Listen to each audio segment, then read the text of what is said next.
चलिए अब हम शुरू करेंगे यहाँ पर कि आपके मानव व्यवहार पर पर्यावरणीय प्रभाव। मानव कौन है? मानव है आप और हम लोग, यानी कि एक इंडिविजुअल की हम यहाँ पर बात करेंगे कि उसके ऊपर किस प्रकार से आपके पर्यावरण का क्या क्या प्रभाव पड़ता है। ये आप देखेंगे कि आपके साथ भी कभी ना कभी इस प्रकार की घटना हुई होगी। ठीक है। जलवायु के अनुकूल वस्तुओं को बदलना से लेकर तीव्र मनोवैज्ञानिक प्रभाव जैसे कि प्राकृतिक विपदा की हम बात करें कि पश्चात गंभीर अवसाद का होना तक है। कुछ प्रभाव जिन्हें मनोवैज्ञानिकों ने इंगित किया है उनके बारे में हम यहाँ बात करेंगे। सबसे पहले यहाँ पर देखिए आपके परसेप्शन के ऊपर एनवायरनमेंट का इफेक्ट। याद करिए वो वाला चैप्टर जहां पर आप पढ़ रहे थे सेंसेशन अटेंशन एंड परसेप्शन के बारे में, चैप्टर नंबर 5, जहां पे आपको बताया था किस प्रकार से आपको भ्रम वगैरह चीजें होती हैं। वहां पे आपको बताया था कि आप पढ़ रहे थे एक किसके पार्ट में, आप पढ़ रहे थे वहां पर संस्कृति के बारे में, आप पढ़ रहे थे कल्चर के बारे में। तो देखिए वो सारी चीजें जो कल्चर वाली थी वो यहाँ पर कैसे लिंक करेंगी। प्रत्यक्षण पर पर्यावरणीय प्रभाव। पर्यावरण के कुछ पक्ष मानव प्रत्यक्षण को प्रभावित करते हैं, यानी कि आपका जो एनवायरनमेंट है, सवाल अगर आ जाएगा कि हमारे परसेप्शन को प्रभावित करता है हमारा एनवायरनमेंट, तो बिल्कुल करता है। उदाहरण के लिए आपने कक्षा 11 में पढ़ा था, अफ्रीका की एक जनजातीय समाज जो है गोल कुटियों में रहती है, अर्थात ऐसे घरों में जिनमें कोणीय दीवारों नहीं है। वे ज्यामितिक भ्रम, यानी कि है ना, एक ज्योमेट्रिकल इल्यूजन है। कौन सा? मुलर लायर भ्रम। सवाल बन सकता है कि मुलर लायर भ्रम किस प्रकार से है? एक आपका ज्योमेट्रिकल ज्यामितिक भ्रम है। यहाँ पर क्या करता है? यहाँ पर में कम त्रुटि प्रदर्शित करते हैं उन व्यक्तियों की अपेक्षा जो नगरों में रहते हैं और जिनके मकानों में कोणीय दीवारें होती हैं। मतलब अमेरिका के लोग क्या करेंगे, इस भ्रम के ज्यादा शिकार होंगे एज कंपेयर टू आपके जो यहाँ पर झोपड़ी वगैरह में रह रहे हैं, कुटी वगैरह में यहाँ पर रह रहे हैं। उसके बाद देखिए आपके इमोशंस पर क्या प्रभाव पड़ता है। पर्यावरण का प्रभाव हमारी हमारी सामूहिक प्रतिक्रियाओं पर भी पड़ता है। प्रकृति के प्रत्येक रूप का दर्शन, चाहे वह शांत नदी का प्रवाह हो, एक मुस्कुराता हुआ फूल हो या एक शांत पर्वत की चोटी हो, मन को एक ऐसी प्रसन्नता से भर देता है जिसकी तुलना अन्य अनुभव से नहीं की जा सकती। याद करिए जब आप किसी पर्वत की कहीं अगर आप गए हो ट्रैकिंग वगैरह पे, आपने पर्वत देखा हो, तो वो जो फीलिंग है वो आपको घर बैठे नहीं मिल सकती है ना। आप कितना भी खुश हो जाए आपको वो फीलिंग वहां पे उत्पन्न नहीं हो सकती। ठीक उसी प्रकार से आप जब एक सूरजमुखी का फूल या कोई और भी फूल आप देखते हैं, गुलाब का मुस्कुराता हुआ दिखाई देता है, तो मन कितना प्रसन्नचित हो जाता है। आप कितने ही उदास क्यों ना हो, इस प्रकार का फूल देखते हुए, है ना, या फिर वहां पे एक नदी को देखते हुए, नदी की तरंगों को देखते हुए आपका जो मन है क्या होता है, वहां पर प्रफुल्लित होता है।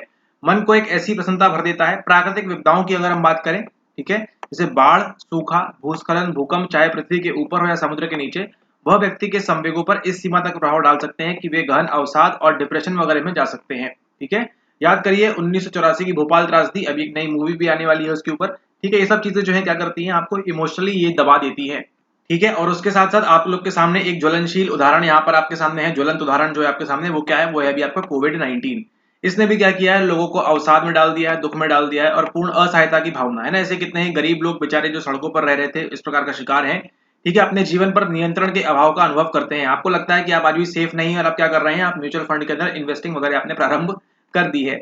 मानव संवेगों पर ऐसा प्रभाव एक अभिघातज अनुभव है। कैसा है? एक पोस्ट ट्रॉमेटिक, मतलब ट्रॉमा हो गया, कोविड-19 हो गया, उसके बाद प्रभाव पड़ रहा है जो व्यक्तियों के जीवन को सदा के लिए परिवर्तित कर देता है। कितने ही लोगों ने अपने माता पिता खोए, भाई बहन परिवार वाले खोए, है ना, तथा घटना के बीत जाने के बहुत समय बाद तक जो है अभिघातज उत्तर दबाव विकार। अगर आप देखेंगे ऐसे लोग जिन्होंने कोविड-19 के दौरान बड़ी दुर्घटनाओं का सामना किया, उनको आप पाएंगे कि वो अस्पताल के नाम से भी कांपते हैं, हॉस्पिटल के नाम से, दवा खाने के नाम से भी वो कांपते हैं, दवाई के नाम से, इंजेक्शन के नाम से भी क्या करते हैं, वो उनको डर लगता है। किसका शिकार है वो? Post traumatic stress disorder. पिछले लेक्चर्स के अंदर आपने पढ़ा था स्ट्रेस के बारे में, क्या करता है आपकी बॉडी को पूरा क्षीण कर देता है, इम्यून सिस्टम कमजोर हो जाएगा आपका। ठीक है। तो ऐसा ट्रॉमा के बाद जो होगा उसको क्या बोलेंगे हम? उसको बोलते हैं हम पीटीएसडी, यानी कि अभिघातज उत्तर दबाव विकार, है ना। ऐसा दबाव का विकार, ऐसा स्ट्रेस डिसऑर्डर जो किसके बाद हो रहा है? अभिघात, मतलब आपको जो अभिघात हो चुका है उसके बाद ये जो आपको होने वाला है उसकी यहाँ पर बात करेंगे। तो दो चीजें आपने देख ली, आपका जो प्रत्यक्षण है, आपका जो परसेप्शन है, उस पर भी आपके पर्यावरण का प्रभाव होता है, आपके इमोशंस के ऊपर। और अब देखिए आपका जो व्यवसाय है, बिजनेस है, आपकी लाइफस्टाइल है, जीवन शैली है, आपकी अभिवृत्ति है, आपकी एटीट्यूड है, पर पारिस्थितिक प्रभाव। अब आगे देखिए यहाँ पर किसी क्षेत्र का प्राकृतिक पर्यावरण यह निर्धारित करता है, मतलब जैसे जगह पे आप रहेंगे वो निर्धारित करेगा आप किस प्रकार का व्यवसाय वगैरह आप काम वगैरह करेंगे। ठीक है। मैदानों में अन्य व्यवसायों जैसे शिकार तथा संग्रहण में, उद्योगों पर, उन क्षेत्रों में जो कृषि के लिए उपजाऊ नहीं है वहां क्या रहेंगे? उद्योगों पर निर्भर रहेंगे। परंतु किसी विशेष भौगोलिक क्षेत्र के निवासियों के व्यवसाय भी उनकी जीवन शैली और अभिवृत्तियों का निर्धारण करते हैं। ध्यान दीजिएगा यहाँ पर क्या कर रहे हैं, जीवन शैली के लिए और अभिवृत्तियों एटीट्यूड्स के लिए क्या जरूरी है? आपकी भौगोलिक क्षेत्र, आपकी ज्योग्राफी किस प्रकार से है आपके आसपास की, वो भी क्या करती है? डेवलप करती है आपका जो भी चीजें हैं, है ना, आपकी लाइफस्टाइल को और आपकी अभिवृत्ति को। अगर आप कनाडा में रह रहे हैं तो आपकी लाइफस्टाइल क्या रहेगी? आप बर्गर खाएंगे, हैमबर्गर खाएंगे, वो सब चीजें खाएंगे। लेकिन उसी के साथ अगर आप चाइना में रह रहे हैं तो क्या खाएंगे ज्यादा आप वहां पर चाइनीज वगैरह ज्यादा खाएंगे। किसी रेगिस्तान के निवासी के दैनिक कार्य की तुलना किसी पहाड़ी क्षेत्र के निवासी के दैनिक कार्य के साथ कीजिए तथा मैदानों में रहने वालों के साथ भी कीजिए। यह देखा गया है कि एक कृषक समाज को अपने सदस्यों के सामूहिक प्रयासों पर निर्भर होना पड़ता है। इसके फलस्वरूप कृषक समाज के सदस्यों में, देखिए यहाँ ध्यान दीजिए, कृषक समाज जो होगा उनके सदस्यों में क्या पाई जाएगी, सहयोगशीलता, है ना। सब भाई बहन जो यहाँ पे क्या रहेंगे, सहयोग करेंगे एक दूसरे को, कि यहाँ पे उनका एटीट्यूड किस प्रकार से होगा, यहाँ पर हेल्पिंग नेचर का होगा, ठीक है। तथा वे समूह के हितों को व्यक्ति की इच्छाओं से अधिक महत्वपूर्ण समझते हैं। इसको आप ऐसे भी समझ सकते हैं कि जो लोग कहाँ पर रहते हैं, जो लोग गाँव में रहते हैं, ठीक है, और जो लोग शहर में रहते हैं ना। गाँव वाले देखा आपने आस पड़ोस के सपोर्ट करते हैं, और शहरों में क्या होता है, अधिकतर आप जानते हैं क्राइम पेट्रोल की जो घटनाएं हैं, क्योंकि पड़ोसी को एक दूसरे से बिल्कुल भी मतलब नहीं रहता है। वे अधिकतर प्रकृति के निकट होते हैं और प्राकृतिक घटनाओं जैसे मानसून पर अधिक निर्भर होते हैं, ठीक है, जहाँ प्राकृतिक संसाधन पानी सीमित मात्रा में उपलब्ध होता है, तो उनको जो है पानी की अहमियत भी मालूम होती है। शहर के लोगों को आप देखेंगे तो उनके लिए पानी जो है केवल जो है इस्तेमाल किया और वेस्ट किया। इसलिए कृषक समाज के सदस्य अपने विश्वासों के प्रति जो है, उनके जो बिलीव्स होते हैं उसके प्रति क्या रहते हैं, अधिक भाग्यवादी हो जाते हैं। इसके विपरीत औद्योगिक समाज जो इंडस्ट्रियल सोसाइटी है के सदस्य क्या रहते हैं, फ्री थिंकिंग, मुक्त चिंतन को अधिक मूल्यवान समझ सकते हैं। और इसी के साथ साथ देखिए यहाँ पर क्या बोल रहे हैं, यहाँ पर प्रतियोगिता की अभिवृत्ति विकसित कर सकते हैं, यानी कि यहाँ पर कंपटीशन वगैरह जो है बहुत ज्यादा बढ़ जाता है, तथा अपने साथ घटित होने वाली घटनाओं के संबंध में व्यक्तिगत नियंत्रण का विश्वास विकसित कर लेते हैं। किसका, पर्सनल कंट्रोल की बात करते हैं, कहाँ पे, जहाँ पे आपका इंडस्ट्री है आपकी सोसाइटीज में, वहां पर, ठीक है। और जहाँ पर सोसाइटी में कृषि ज्यादा है वहां पे क्या बोलते हैं, सबको साथ में, सबका साथ और सबका विकास की बातें करते हैं। उसके बाद देखिए पर्यावरण के ऊपर मानव प्रभाव की हम बात करें, मनुष्य भी अपनी शारीरिक आवश्यकताओं की पूर्ति के लिए और अन्य उद्देश्यों से भी प्राकृतिक पर्यावरण के ऊपर अपना प्रभाव डालते हैं। निर्मित पर्यावरण के सारे उदाहरण पर्यावरण के ऊपर मानव प्रभाव को अभिव्यक्त करते हैं। उदाहरण के लिए मानव ने जिसे हम घर कहते हैं उसका निर्माण प्राकृतिक पर्यावरण को परिवर्तित करके ही किया है, जिससे कि उन्हें एक आश्रय मिल सके। मनुष्य के इस प्रकार के कुछ कार्य पर्यावरण को क्षति पहुंचा सकते हैं, ठीक है, काफी ज्यादा नुकसान होता है। जैसे आप यहाँ देखिए, अगर हम उपकरणों की बात करें तो क्या है आपके पास, रेफ्रिजरेटर, फ्रिज का इस्तेमाल करते हैं, एसी का इस्तेमाल करते हैं, जो क्या रिलीज करते हैं आपके रासायनिक द्रव्यों को यहाँ पर वो रिलीज करते हैं। यानी कि आप क्या कर रहे हैं, कार्बन डाइऑक्साइड छोड़ रहे हैं मैदानों में, है ना। आपके यहाँ पर सीएफसी, क्लोरोफ्लोरोकार्बन उत्पादित करते हैं जो वायु को प्रदूषित करते हैं तथा अंततः ऐसे शारीरिक रोगों के लिए उत्तरदायी हो सकते हैं, जैसे कि कैंसर के कुछ प्रकार, ठीक है। तो वायु प्रदूषण होगा तो क्या करेगा, आप किसको प्रभावित कर रहे हैं, पर्यावरण तो आपको प्रभावित करता है, लेकिन आप भी क्या कर रहे हैं, आज पर्यावरण को प्रभावित कर रहे हैं। धूम्रपान के द्वारा हमारे आसपास की वायु प्रदूषित होती है तथा प्लास्टिक एवं धातु से बनी वस्तुओं को जलाने से पर्यावरण पर घोर विपदाकारी प्रदूषण, मतलब आप जानते हैं यहाँ पर कंप्लीट किसकी बात कर रहे हैं, कंप्लीटली आपके यहाँ पर पोल्यूशन की बातें कर रहे हैं। मतलब आप भी जो है पर्यावरण को छोड़ नहीं रहे हैं। इससे अंततः उस क्षेत्र विशेष में वर्षा के समरूप पर प्रभाव पड़ता है और भूक्षरण तथा मरुस्थलीकरण में वृद्धि हो सकती है, आपने देखा होगा। और जो है आजकल हर जगह पानी की जो है शॉर्टेज होती जा रही है ना, नदियों में पानी रहा ही नहीं है। इस प्रदूषण के भयावह भौतिक तथा मनोवैज्ञानिक परिणामों से तनिक भी चिंतित प्रतीत नहीं होते हैं। हम अनेक उदाहरणों में क्या मनोवैज्ञानिक संदेश है, संदेश यह है कि यद्यपि उपरोक्त अधिकांश प्रभाव भौतिक हैं, ये सब जो है फिजिकल हो रहे हैं, जिन्हें मनुष्य ने क्या किया है, उन्हें प्राकृतिक पर्यावरण के ऊपर अपने नियंत्रण तथा शक्ति को दर्शाने के लिए ही जनित किया है। आप देखिए आज आप बैठे बैठे वैज्ञानिक लोग क्या कर रहे हैं, बिना मौसम के, बिना बादल के बारिश करवा पा रहे हैं। क्या कर रहे हैं, वो प्रकृति के साथ, पर्यावरण के साथ अपनी सुविधाओं के लिए क्या कर रहे हैं, खेल कर रहे हैं, ठीक है। इस बात में विरोधाभास है कि मानव अपने जीवन की गुणवत्ता को उन्नत बनाने के लिए ही टेक्नोलॉजी का उपयोग कर रहा है, ठीक है। एआई वगैरह आ चुका है और इसके लिए क्या कर रहा है, प्राकृतिक पर्यावरण को, जो उनका नेचुरल एनवायरनमेंट है ना। आपने देखा होगा जब जो है चापाकल से, कुएं से आप वहां पर आजकल पानी नहीं भरते हैं। हर किसी ने क्या किया है, हर किसी ने अपने घर में जो है मोटर वगैरह लगवाना यहाँ पे शुरू कर दिया है, ठीक है। जबकि वास्तविकता यह है कि वे संभवतः जीवन की गुणवत्ता को और खराब बना रहे हैं, क्वालिटी और खराब हो रही है। हर जगह देखिए एक जिले में पूरी मोटर ही मोटर लगी हुई है, कहीं भी कुआ, चापाकल, हैंडपंप कहीं भी नहीं है। तो क्या होगा, वहां से जमीन से इतना पानी खींच लेंगे कि जमीन जो है पानी बचेगा ही नहीं, क्योंकि वर्षा भी प्रॉपरली हो नहीं रही है, ठीक है। आपने देखा होगा वाटर साइकिल, सब चीजें एक साथ जुड़ी रहती है। आगे देखेंगे, देखिए शोर की बात कर रहे हैं यहाँ पर, नॉइज की, प्रदूषण, भीड़, क्राउडिंग तथा प्राकृतिक विपदाएं यानी कि नेचुरल डिजास्टर जो है, ये सब क्या है, पर्यावरणीय दबाव कारकों के उदाहरण है। तो एनवायरमेंटल स्ट्रेसर में क्या क्या आ जाएगा, आपका शोर है, प्रदूषण है, प्राकृतिक विपदाएं हैं और भीड़ है, ठीक है। ये सब क्या है, ये सब आपके पर्यावरणीय दबाव कारकों के उदाहरण है। ये सभी क्या है, आपके एनवायरमेंटल स्ट्रेसर्स है, ठीक है।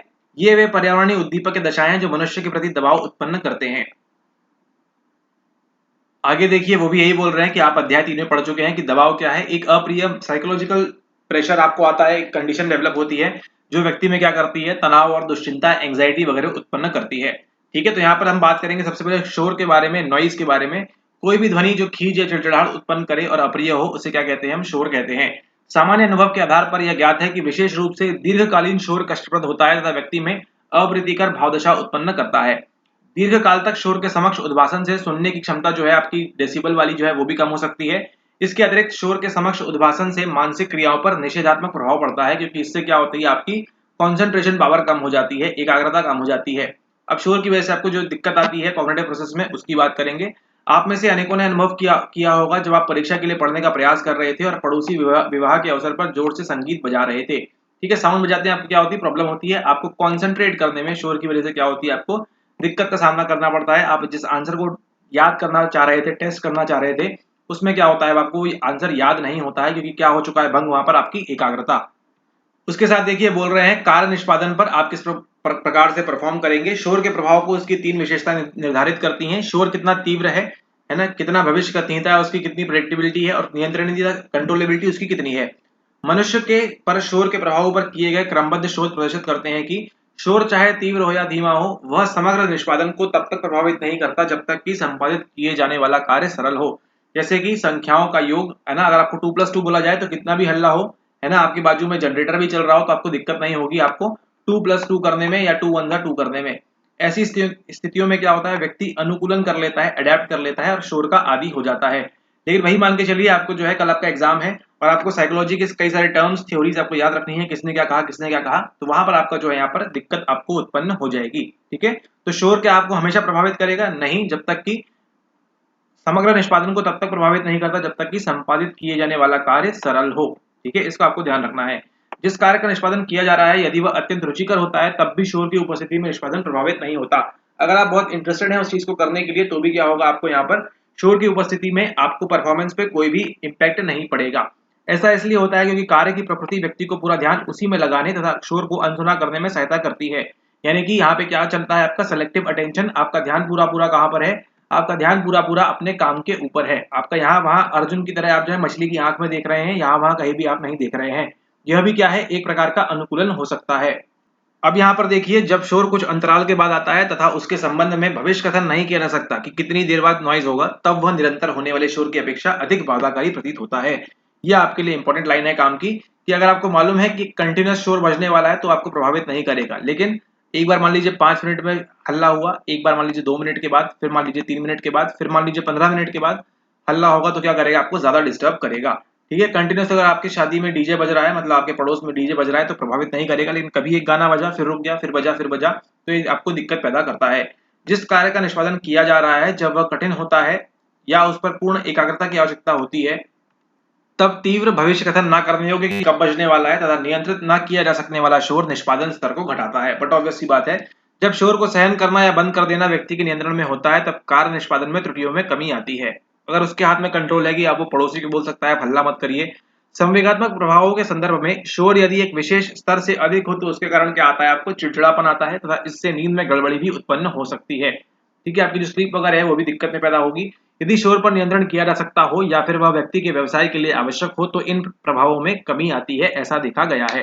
अपितु अनियंत्रणीय तथा खिंचाने वाले शोर के समक्ष निरंतर उद्भाषण के कारण मानसिक स्वास्थ्य को भी क्षति पहुंच सकती है। मेन इन शॉर्ट में इसका कंटेक्स्ट क्या है कि आपको जो है शोर के कारण आपको यहाँ पर दिक्कत होने वाली है। ठीक है, अगर आपको मालूम ही नहीं शोर कब होने वाला है, उपयुक्त प्रेक्षणों के आधार पर यह निष्कर्ष निकाला जा सकता है कि शोर के दबावपूर्ण प्रभाव, है ना, आपको जो नॉइज है वो कब आपको स्ट्रेसफुल इवेंट बताएगा, जब केवल उसके तीव्र या मध्यम होने से ही निर्धारित नहीं होते, बल्कि इससे भी निर्धारित होते हैं कि व्यक्ति उसके प्रति किस सीमा तक अनुकूलन करने में समर्थ है ना। एक छोटे से बच्चे को पड़ोस के डीजे नॉइज से, अगर कोई बच्चा 6वीं कक्षा में है उसको बहुत दिक्कत होगी, लेकिन आप जो है मास्टर्स किए हुए हैं, आपने पीएचडी कर रखी है, आपको यहाँ पे उतनी दिक्कत नहीं होगी जितना कि उस बच्चे को दिक्कत होगी।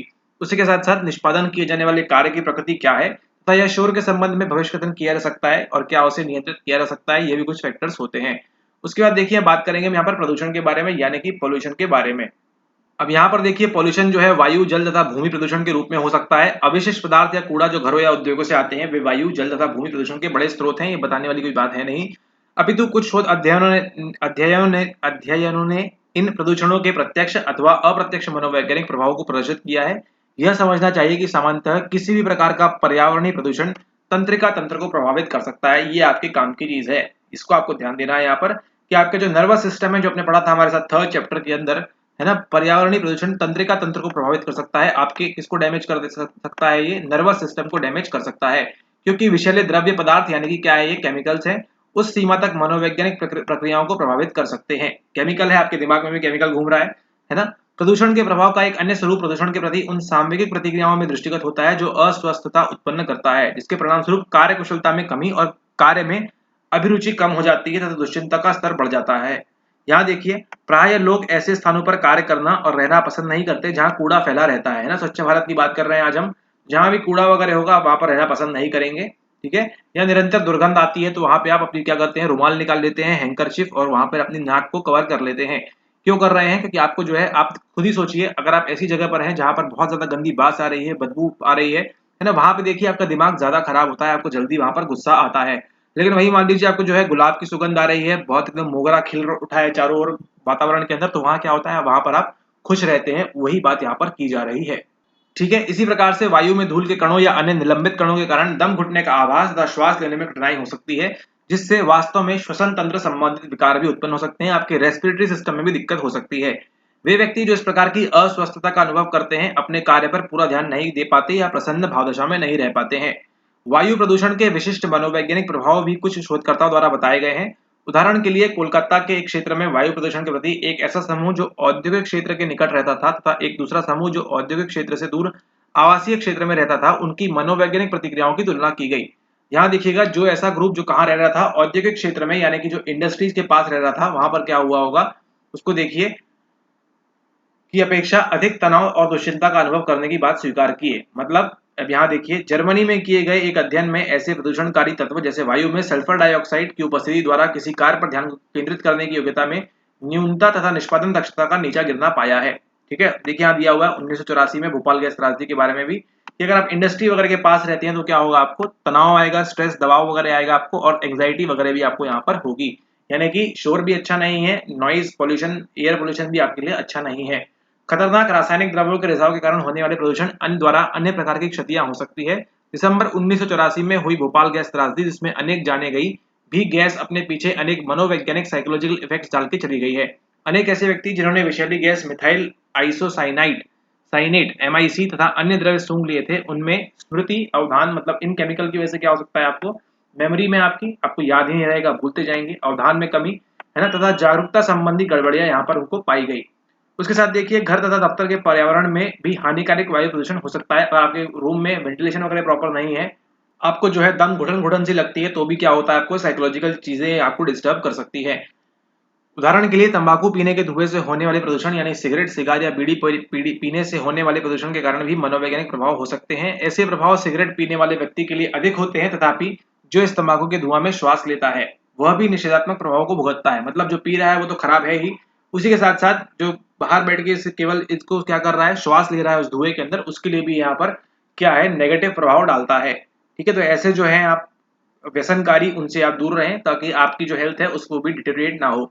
एक शोधकर्ता ने पाया कि तंबाकू का धुआं श्वास के साथ भीतर खींचना व्यक्ति में आक्रामकता के स्तर को बढ़ा सकता है।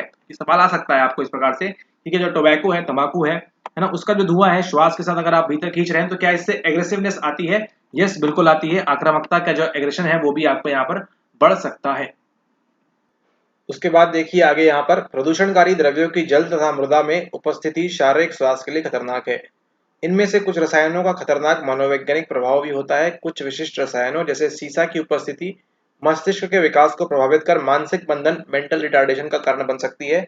इस प्रकार के विषैले द्रव्य मानव को विभिन्न मार्गों से प्रभावित कर सकते हैं, जैसे पानी द्वारा या मृदा के द्वारा उन साग सब्जियों में सोख लिए जाते हैं जो प्रदूषित भूमि पर उगाई जाती है। कहा जाता है कि आपको इस प्रकार का भोजन नहीं करना चाहिए जिसमें केमिकल्स वगैरह ज्यादा हो। क्यों? क्योंकि आपके दिमाग को, आपके मस्तिष्क को वो जो क्या कर सकते हैं, आपको खराब कर सकते हैं। उसी के साथ देखिए, विषाक्तता का दूसरा स्रोत जो है घरों तथा उद्योगों से निकलने वाले ऐसे अवशिष्ट पदार्थ या कूड़ा करकट हैं जो जैविक रूप से क्षरणशील नहीं होते, यानी कि डिकम्पोज नहीं होते हैं जमीन में जाके, मिट्टी में जाके। इस प्रकार के अवशिष्ट क्या हैं? प्लास्टिक, टीन, धातु से बने पात्र हैं। इस प्रकार के अवशिष्ट पदार्थों को नष्ट करने या जलाने के लिए विशेष तकनीकों का उपयोग करना चाहिए तथा धुएं को जनसाधारण के श्वसन क्रिया में आने वाली वायु में नहीं छोड़ना चाहिए। ठीक है, तो हर जगह आपको दिक्कत मिलेगी। सामान्यतः ऐसे पर्याप्त प्रमाण हैं जो यह प्रदर्शित करते हैं कि वायु, जल तथा मृदा में विषैले रसायनों के हानिकारक प्रभाव न केवल सामान्य मनोवैज्ञानिक प्रकारों पर पड़ते हैं, बल्कि उनके कारण गंभीर मेंटल डिसऑर्डर भी उत्पन्न हो सकते हैं। ठीक है, तो पर्यावरण देखिए आपकी जो है प्रदूषण जो है इतना खराब हो जाता है कभी कभी, अतः इसमें बिल्कुल संशय नहीं है कि प्रत्येक रूप में प्रदूषण को नियंत्रित करने की आवश्यकता है। हमको जो पॉल्यूशन है उसको हमको कंट्रोल करना ही होगा।